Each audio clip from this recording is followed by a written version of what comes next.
You all are warmly welcome to my YouTube channel, History with Suranga Sir. From this video, I am going to discuss traditional technologies and arts of Sri Lanka, grade 8, and architectural and artistic creations. Actually, this is a questions and answers session. Right, we'll see the questions. First question is given, introduce the term architecture. Right, what is architecture?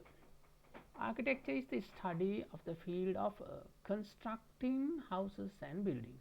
Architecture is the study of the field of constructing houses and buildings. That is the definition of the architecture. Let's move to second question. Name the two parts to which the architectural creations belong to Rajarata civilization and get divided and show examples. Right, architectural creations can be divided into two parts. The first one is religious buildings. What are the examples come under religious buildings? We know the religious buildings, Dagaba, Chaitiyagara, Bodhigara, image houses, temples and monasteries, meditation chambers, almshouses and devalas. All these buildings come under religious buildings. And another one is there, that is non-religious buildings. What comes under non-religious buildings? Especially the palaces of kings, fortresses, hospitals, houses, toilets and urinals. That is the way an architectural creation can be divided into two parts, religious building and non-religious buildings, and I have given examples also. We will see the third question. Name the main parts of a Dagaba. Right, the main parts of Dagaba, first one, Padama, Pesawalalu, Garbaya, Devata Kotuva, Kotkaralla and Kota. Those are the main parts of a Dagaba. Third question, next question. Introduce the term Vahal Kada, frontispiece. Right. What is the meaning of Vahal Kada? In order to enhance the aesthetic value of a Dagaba, 4 Vahal Kadas have been constructed facing the 4 cardinal directions. Right, that is called Vahal Kada. Question number 5. Which had been the way of constructing a Vatadage? You know, Vatadages were constructed by standing huge stone pillars in rows around the Dagabas and making an angular roof by fixing wooden rafters on top of those stone pillars. That is the definition given in the textbook about Vatadage. So when in the exam they ask this question, so you have to write this definition. Question number 6. Name the Dagabas where Chaitiyagaras were constructed. Now we discussed about the Chaitiyagaras. According to this question, name the Dagabas where Chaitiyagaras were constructed. Right, these are the Dagabas, actually Tuparamaya, Lankaramaya, Ambasthala Dagaba and Tiriyaya. Question number 7. From this part, actually the questions regarding the Bodhigara. Right, have a look at this picture. What is this picture? This is Nilakkagama Bodhigara. You can see the picture. This is called Nilakkagama Bodhigara. And describe what is shown in the picture. A house constructed around a bo tree for the protection of the tree, to enhance its beauty and for the convenience of devotees. Actually, at the moment in this picture we can see the roof.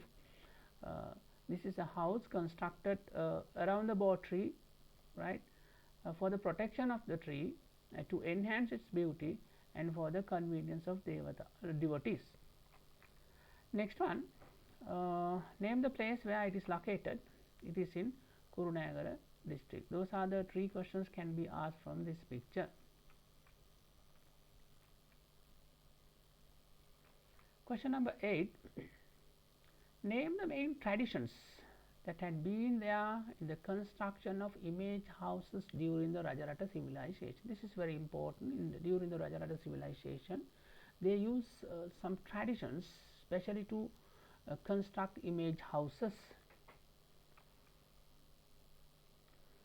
Right, these are the traditions: Gandhi tradition, Gedige tradition, and cave temple tradition. There are 3 kinds of traditions that they used in Rajarata civilization for the construction of image houses.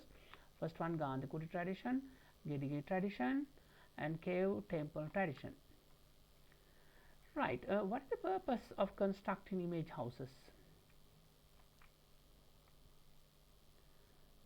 Normally, they constructed image houses with the purpose of depositing the image of the Buddha to protect them from the sun and rain, and for the convenience of the devotees who came to worship them. That was the purpose of constructing image houses, especially to deposit the images of the Buddha for the protection from the sun and rain, and the convenience of the devotees who came to worship them. And let's move to next question. Question number 9, name the traditions to which the following image houses belong. Right, first one, Kiribat Vihara. Actually, Kiribat Vihara belongs to Gandhi tradition. Second one, Pankuliya. It belongs to Gandhi tradition. Third one, Habassa. It belongs to cave temple tradition. Next one, Thuparamaya. It belongs to Gedige tradition. Next, Pidurangala. It belongs to cave temple tradition. Right, question number 10. Write 3 examples for cave temples built in the past for the use of bhikkhus. Write 3 examples for cave temples built in the past for the use of bhikkhus. Right, one is Mihintalaya, that's a cave temple built in the past for the use of bhikkhus. Second one, Vesagiriya. Third one, Pritigala and Rajagala. Those were the 3 cave temples built for the use of bhikkhus. Normally in the exam paper for the MCQ, and sometimes they ask the short questions, so definitely they will ask this question, and it's better to keep in mind the answer for this one. Let's move to question number 11. Write 2 large temple monasteries constructed during the early period for the bhikkhus to dwell. Actually, they constructed 2 temples or monasteries during the early period for the bhikkhus to dwell, that is Abhayagiriya and Jetavanaramaya. Question number 12. Describe the Hindu religious buildings constructed during the Polonnaru era. So, during the Polonnaru era, and we can see some Hindu religious buildings because due to the invasion of Chola, actually they lived for a long time in Polonnaru, and they started constructing some religious buildings. According to this question, describe the Hindu religious buildings constructed during the Polonnaru era. Actually, Sivadevala number 1 and Sivadevala number 2 in Polonnaru. Those were the Hindu religious buildings. Sivadevala number 2, it was constructed completely out of stone. So, if you have been Polonnaru, you might have seen completely out of stone according to the Chola architecture style, and has been well protected.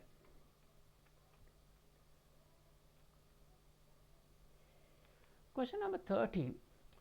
Name the non-religious buildings created in period of Rajarata civilization and describe in brief. Earlier we discussed up to question number 12, we discussed about the religious buildings. From this question we are going to discuss the non-religious buildings created in period of Rajarata civilization. Right, when we talk about the non-religious buildings, first we can take royal palaces, right. Royal palaces were constructed in the inner city. Example, Vijayaba Palace in Anuradhapura, Vaijayanti Prasadaya in Polonnaruwa, and the Sigiri complex. Those can be considered as the royal palaces. And another non-religious building is hospitals, especially found in Madirgiriya. Some hospitals, some ruins of the hospitals identified found in Madirgiriya and Mihintale and Alahara Pirivana. Another non-religious buildings, toilets and urinals. They were well planned system where waste water was filtered through stacked clay pots before being released into the soil. These three can be considered as the non-religious buildings that were created in a period of Rajarata civilization. Question number 14. Name the pictures given below. I extracted these pictures from the textbook. Have a look at this picture. I think you know this picture. This is Watadagaya in Madirgiriya. Next picture, Sivadevala 2 in Polonnaruwa. The last picture, Palace of King Parakramabahu. Right. Question number 15. Name the pictures. Have a look at this picture. This is an ancient urinal decorated with carvings. This is an ancient urinal decorated with carvings. Sometimes in the exam paper they will give the picture and they ask to write what it is. Second picture, you can see some pots. Actually, what are these pots? Pots that had been used to filter the waste water from urinals in order to purify it. Right, question number 16, classification of statues. Under this we are going to discuss the types of Buddhist statues. Basically we can see three types of Buddhist statues: sitting statues, standing statues, and reclining statues or sleeping statues. We will see the examples for these three types of statues. Right, if you take sitting statues, examples: Samadhi statue in Anuradhapura, Tholubilla Buddha statue.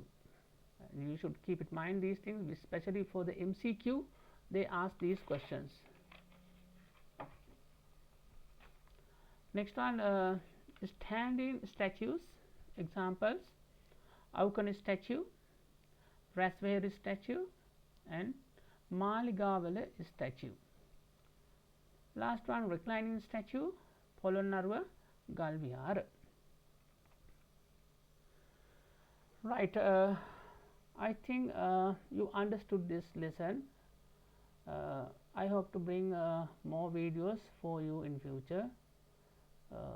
If you haven't subscribed my channel yet, I kindly request you to subscribe my channel, and thank you very much for watching my videos. So if you like to join my online classes, the WhatsApp number is given here, and you can send a WhatsApp message by mentioning your name, grade and area. So once again, thank you very much for watching my video. Thank you.